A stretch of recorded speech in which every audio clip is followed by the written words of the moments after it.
Simon came all the way from Chicago. Keep it going for Will Page. Hey guys, how's it going? Are we good? Chicago. I like this crowd. You guys remind me of when I used to make all of my sins white because it's easier. The vibe I'm getting here. Yeah. I'm a kid of immigrants. We got kids of immigrants here. Yeah. Woo! Yeah. Lin-Manuel Miranda. Come on. I like it. When you're a kid of immigrants, there's certain things that you got to do because your parents were too busy trying to figure out American society. You know. Like my dad was always too busy translating Hot Pocket instructions into Korean to teach me about bullies. You know. I was like, Dad, can you teach me the ways of the world? And he was like, sorry, son, I'm too busy making the lean cuisine Rosetta Stone. But no, I got bullied for being both like chubby and Asian. And so I go to my mom and like, Mom, dealing with these bullies, can you help me? And she tried her best, but she was never helpful. She was like, okay, how about this? Tomorrow, you will go up to those bullies and you'll try to sing this. Hey! Is your mouth asshole?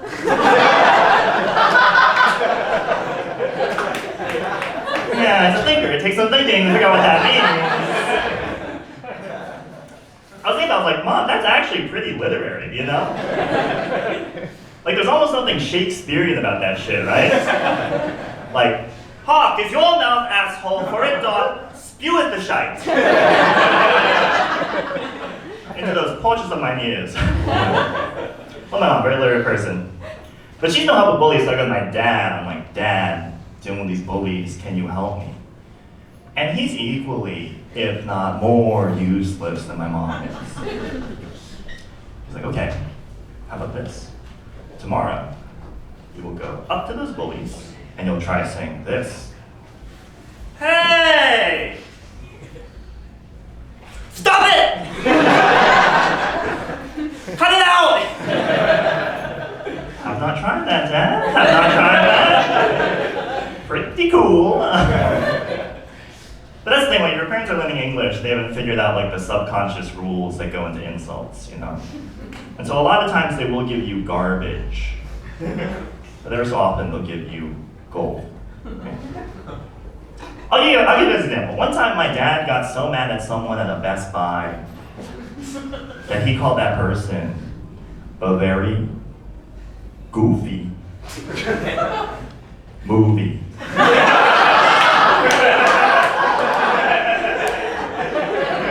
It was insane, dude. It was all like, fuck you, motherfucker! You are a very goofy movie!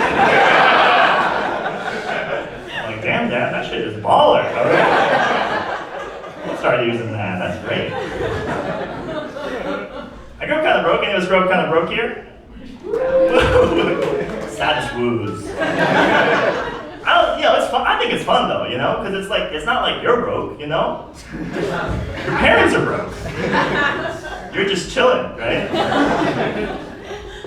Like, I don't know if you guys did this, but I had to take a lot of no bubble baths. You guys ever do that no bubble bath? That shit's awful, you know? You could just like see your naked body. Like I remember being 12, just watching my penis float around. Just moving with the current like it's Ocean Farmer. Like my body in this water looks like a bunch of hot dogs in a New York City hot dog cart. I hope someone picks me up and puts me on a comfy little bun. I'm a little hot dog on a comfy little bun. Yeah, we keep it pretty weird in the Midwest. I am realizing that right now. Yeah, I'm being broke. I'm trying to work on my mindfulness and meditation. I'm trying to be in the moment, not think about the past or the future. And I think the level of in the moment that I want to achieve, I can only describe as white guy at an Indian wedding. Because that's the only time you guys get to wear those clothes, okay? Like everyone else at the Indian wedding is having a very reasonable amount of fun. And then meanwhile, my friend Kyle over here is like, oh!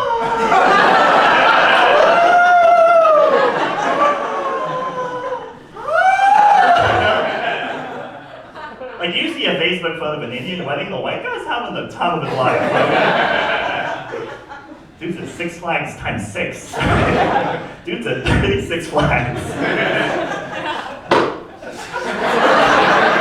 Yep, that's my style. Pretty okay with it. And then the stupidest sentence that you've ever heard. Are you guys familiar with the concept of soaking? Is that a... Oh. You're a college-educated crowd. Okay. For the rest of you losers, soaking is this like religious sex loophole that people will do. It's not necessarily religious, just a sex loophole, where the penis will go into the vagina, or vagina onto penis if you're a liberal, okay? Am I right, guys? And they will just stay there, soaking. And so you can be like, oh, I just happen to be in this situation, I'm good. The sex is the motion itself, I haven't seen her gone, I'm good, right? And a third thing they will do is they will have a third party jump, you're ahead of me, man. Jumping up and down on the bed, producing the motion of the ocean. And so you can be like, oh, I just happened to be in this situation, I'm good. This is Stevie's jumping up and down, I'm good, right? And I was thinking about that, I was like, oh, you definitely need like a spring mattress for that to work, don't you? Like, you can't do that shit on memory foam, right? Like, we have all seen the commercials, you know? Like, imagine a Tempur-Pedic commercial where the dude's jumping on the bed, but instead of a wine glass, it's just like a Mormon couple not coming. I'd be like, dude, that's a really good mattress. That's it. There's no stains on it at all. You guys ever play house as a kid? Anyone ever do that? Oh, yeah. Yeah. Okay, we got some fans of the traditional family. I don't know if you guys noticed this, but kids these days have actually stopped playing house. Yeah. They don't do that anymore. Instead, they all started playing ethically non-monogamous polycules. And it's good. That's a joke about kids fucking in a woke way. I'll do one more thing. I talked about my mom, I can talk about my dad. I can talk about my dad, I talk about my mom. My mom has all these stories that she uses to discipline her kids because she thinks that trauma is wisdom. No. Like my mom's like, hey, I lived through shit and that makes me wise. I'm like, you could live through shit and be dumb, right? Like, it's not connected, you know? But all the stories start the same way. She's just like, hey, you never know. You don't know. You don't know. Stupid first gen bitch dropping your keys. But and then she starts her actual story. She's like, I was a college student in Seoul in the 80s. I was in a cafe. A bomb went off. There was glass everywhere. Like that. I go outside and from the top of the building, I can see a girl, one of our classmates, throwing leaflets into the street. And then I saw a police officer climb up that building, grab that girl by her hair, pull her inside, and we didn't hear from her again. And then I'm like, okay.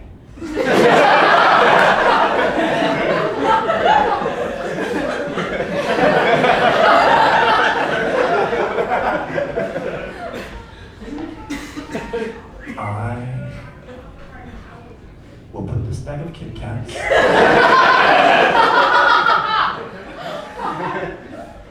back in the Walmart checkout counter.